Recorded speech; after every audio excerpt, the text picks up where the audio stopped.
Friends, ये हमारे पास एक क्यूट्स कंपनी का इन्वर्टर है जिसकी मैं आज आपके सामने अनबॉक्सिंग करूंगा और आपको मुकम्मल इसकी कमीशनिंग करना भी सिखाऊंगा। इसके पैरामीटर की फीडिंग कैसे की जाती है, इसके साथ मोटर को अटैच कैसे करते हैं और किस तरह टर्मिनल की मदद से इसको कंट्रोल किया जाता है। तो सबसे पहले हम इसको इन्वर्टर को बाहर निकालते हैं और फिर इसके बाद इसको सप्लाई देकर हम ऑन करेंगे।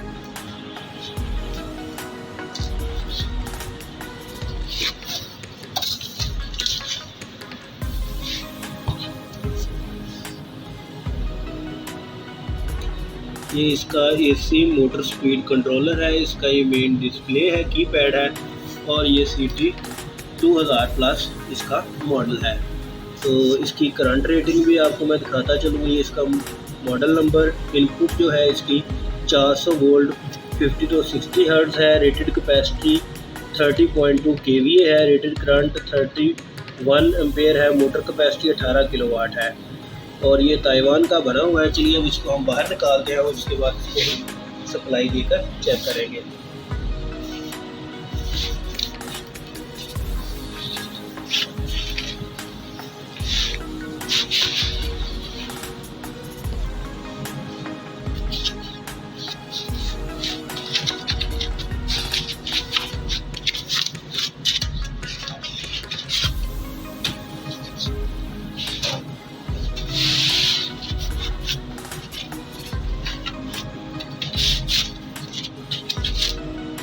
दोस्तों, इसके जो कवर्स वगैरह वो हमने उतार लिए हैं। तो इसको पावर सप्लाई देने के लिए सबसे पहले इसका ये वाला कवर हमें खोलना पड़ेगा, जिसके ऊपर ये 2 स्क्रू लगे हुए हैं जिनको 4 साइडर की मदद से हम सबसे पहले ओपन करेंगे।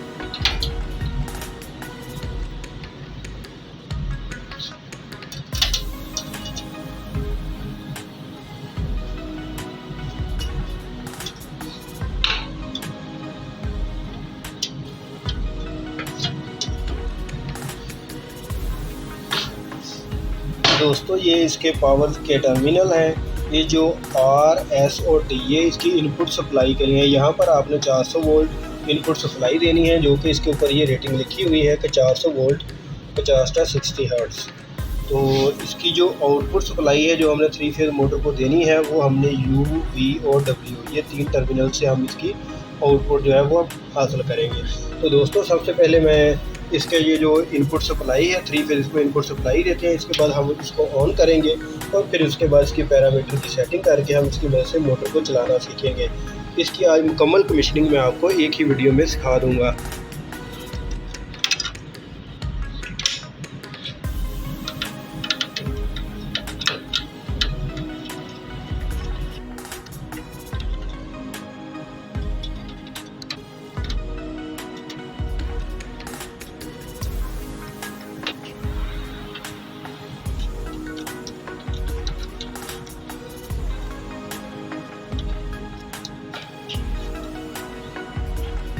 इसकी जो सप्लाई वाली वायर है वो हमने लगा दी है। अब इसका ये कवर इसके ऊपर लगाकर हम इसको अब पावर सप्लाई इसकी ऑन करेंगे और मल्टीमीटर की मदद से सबसे पहले हम इनपुट सप्लाई चेक करेंगे। तो फ्रेंड्स, इसका जो ब्रेकर है वो अब हमने ऑन कर दिया है। तो ये देखें, हमारा जो इन्वर्टर है उसका डिस्प्ले ऑन हो चुका है। तो एक मरतबा मल्टीमीटर की मदद से हम इसकी जो इनपुट सप्लाई है वो भी चेक कर लेंगे कि हमारी इनपुट सप्लाई आ कितनी रही है। तो ये हमारे पास मल्टीमीटर मौजूद है, तो इसको सबसे पहले हम ऑन कर लेंगे। ये मीटर को हमने AC वोल्टेज पे सिलेक्ट कर लिया है और इसकी टॉप को अब हम इस जगह पर लगाकर इसकी सप्लाई चेक करेंगे कि हमारी जो इनपुट सप्लाई है वो कितनी आ रही है। ये देखिए 402 वोल्ट जो है हमारे इस वक्त इन R और S टर्मिनल पर आ रहे हैं और इसी तरह R और T टर्मिनल पर भी 402 वोल्टेज आ रहे हैं।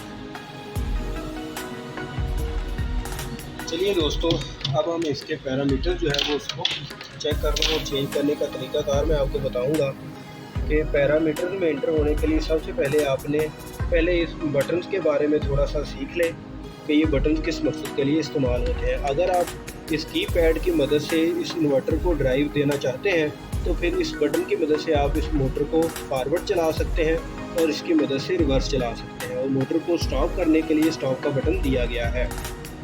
ये प्रोग्राम में इन होने के लिए या उसको सेट या सेव करने के लिए, और प्रोग्राम की जो वैल्यू है वो कितनी है उसके लिए रीड वाला बटन है। इसकी मदद से आप जो पैरामीटर है उनको अप डाउन कर सकते हैं, और ये जो न्यूमेरिकल नंबर्स वगैरह दिए गए हैं इनकी मदद से आप इसकी वैल्यू को एडजस्ट कर सकते हैं कि आपने कितनी फीडिंग करनी है। उसके बाद सेट की मदद से आप सेव कर सकते हैं। तो चलिए सबसे पहले इसके प्रोग्राम में इंटर होने के लिए हम उसका प्रोग्राम वाला ये बटन प्रेस करेंगे। तो दोस्तों ये हमारे पास CD00 पैरामीटर जो शो होना शुरू हो गया। अब इसकी वैल्यू क्या है इसको देखने के लिए हमें रीड का बटन प्रेस करना है।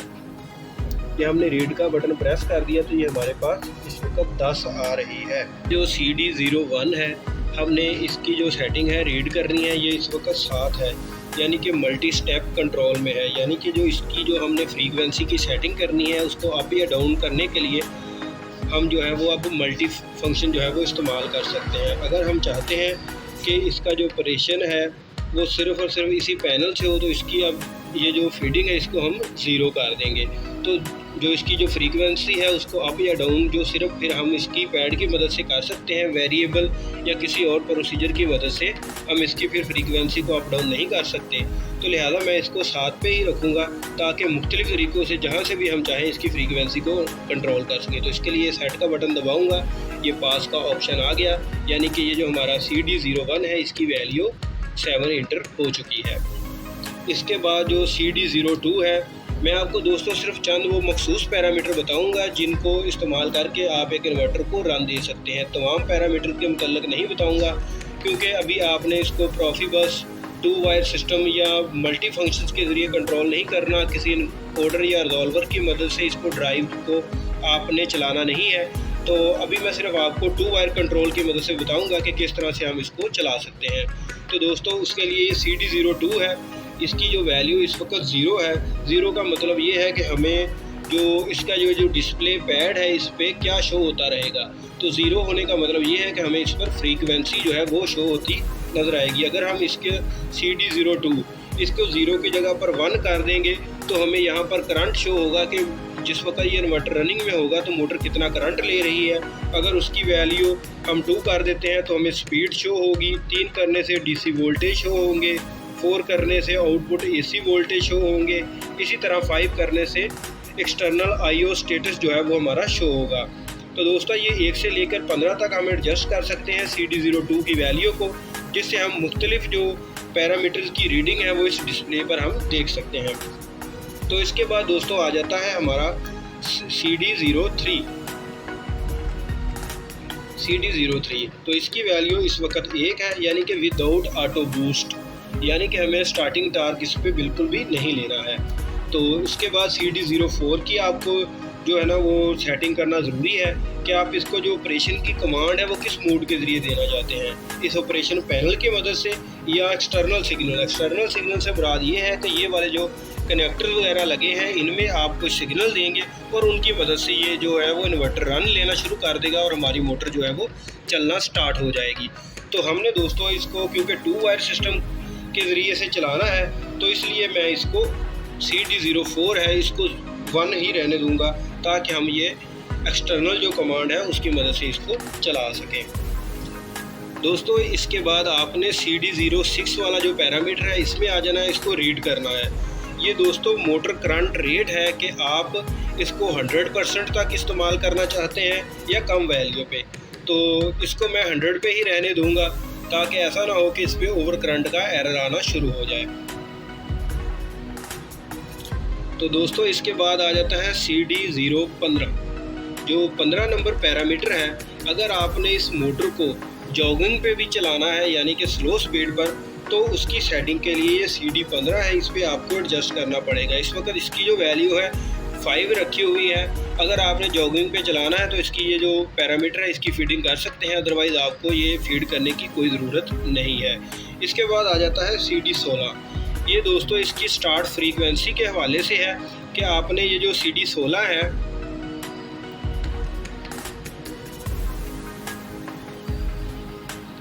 CD16 कि ये जो आपका जो इन्वर्टर जब स्टार्ट हो तो उसकी स्टार्टिंग फ्रीक्वेंसी कितनी हो। तो दोस्तों आप इसको 5 भी रख सकते हैं और 0 भी कर सकते हैं। मैं इसको 0 कर दूंगा कि ये जो हमारा इन्वर्टर है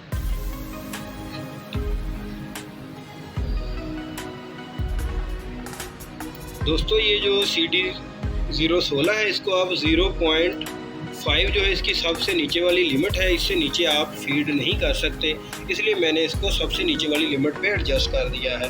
और अपर लिमिट ऑफ फ्रीक्वेंसी, ये CD17 जो पैरामीटर है कि आप इसको सबसे ज़्यादा हाई कितनी फ्रीक्वेंसी तक चलाना चाहते हैं, तो उसके लिए ये CD17 है।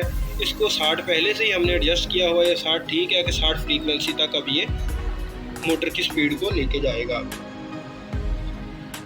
अब आ गया है इसका सबसे ज़्यादा इम्पोर्टेंट पैरामीटर, जो कि एक्सेलरेशन और डी एक्सेलरेशन के हवाले से है, CD19 कि यानी कि जब ये मोटर स्टार्ट ले तो अपनी मैक्सिमम फ्रीक्वेंसी पर जाने तक ये कितना टाइम ऑब्ज़र्व करे, यानी कि ये 10 सेकंड में अपनी मैक्सिमम स्पीड तक पहुँचे, 20 सेकंड में, 15 सेकंड में, जितनी आप इस पर सिलेक्ट कर देंगे ये उतनी सेकंड में अपनी मैक्सिमम स्पीड तक पहुँचेगा। तो मैं इसको दोस्तों 10 कर देता हूँ, यानी कि ये 10 सेकंड में अपनी मैक्सिमम स्पीड तक पहुँचे। तो इसके बाद जो नेक्स्ट पैरामीटर है जो हमें फीड करने की ज़रूरत है वो है CD51। तो इसको हम रीड करते हैं, यहाँ पर जो लिखा हुआ है 231, ये मोटर रेटेड वोल्टेज है, लेकिन हमारे इसके बाद दोस्तों CD52 है, ये मोटर के करंट के हवाले से है, मोटर नो लोड करंट। तो इसको आपने अपनी मोटर के हवाले से एडजस्ट कर लेना है। तो दोस्तों ये हमारी जो सेटिंग है वो तकरीबन कंप्लीट हो चुकी हैं।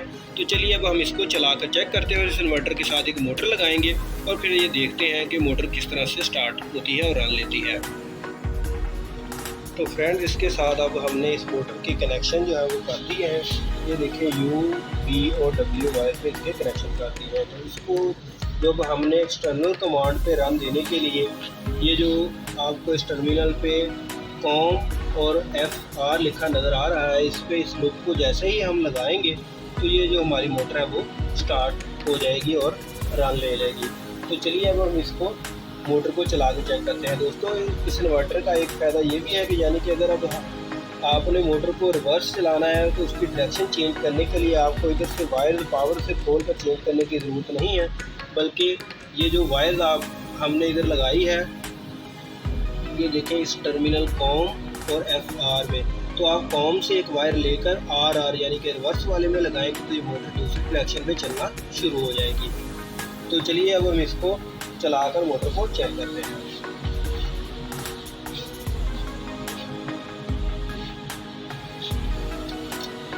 तो ये जो इसकी दूसरी वायर है इसको मैं अब कॉम वाले हिस्से में लगा दूंगा और ये हमारी जो मोटर है वो रन हो गई है। देखिए मोटर ने चलना स्टार्ट कर दिया है। तो दोस्तों मैं आपको इसकी जो फ्रीक्वेंसी है उसको किस तरह से चेंज करना है, कम या ज़्यादा करना है, वो भी थोड़ा सा बता दूँ ताकि आप इसकी फ्रीक्वेंसी जो है वो उसको भी कम या ज़्यादा कर सकें। तो दोस्तों ये देखें 10 फ्रीक्वेंसी चल रही है। अगर आपने इसकी फ्रीक्वेंसी को बढ़ाना है, फ़र्ज़ करें 15 करना है तो 1, ये 5, ये 15 मैंने लिखा है और साथ ही मैं इसको सेट वाला बटन प्रेस करूँगा तो ये पास होने के साथ ही ये जो हमारी फ्रीक्वेंसी है ये देखें 15 के करीब पहुँच गई है। ये मोटर देखें इस वक्त जो हमारी है वो चल रही है और एम्पेयर मीटर पे इसका जो लोड है 6.6 एम्पेयर लोड आ रहा है। दोस्तों आपने ये देख लें किस जगह पे इसकी वायर को शार्ट करना है। आपने इस जगह पर एक स्विच लगा लेना है इसके दरमियान में, ताकि जब भी आप इसको ऑन या ऑफ़ करना चाहेंगे तो स्विच की मदद से इस इन्वर्टर को आप ऑन या ऑफ़ कर सकते हैं इस मोटर को। तो इस वक्त जो इसकी फ्रीक्वेंसी है वो 15 चल रही है। इसको बढ़ाने के लिए अगर आप मज़ीद बढ़ाना चाहते हैं तो ये देखिए मैं 20 करता हूँ आपके सामने। 20 ये मैंने जैसे ही सेट की तो ये देखिए हमारी जो मोटर की फ्रीक्वेंसी है वो 20 होगी और इसके साथ ही जो इसकी जो मोटर की स्पीड है वो भी ज़्यादा हो सकती है। तो दोस्तों उम्मीद करता हूँ मेरी आज की वीडियो आपको पसंद आई होगी और आप इस इन्वर्टर को लगाने का तरीकाकार बखूबी समझ चुके होंगे। अगर आपको ये कभी इसकी कमीशनिंग करनी पड़ी तो आप खुद से अब कर सकेंगे। तो देखें ये 6.6 एम्पेयर लोड, ये हमारी इसकी मुकम्मल सेटिंग। तो अब मुझे इजाज़त दीजिए, अल्लाह हाफ़िज़।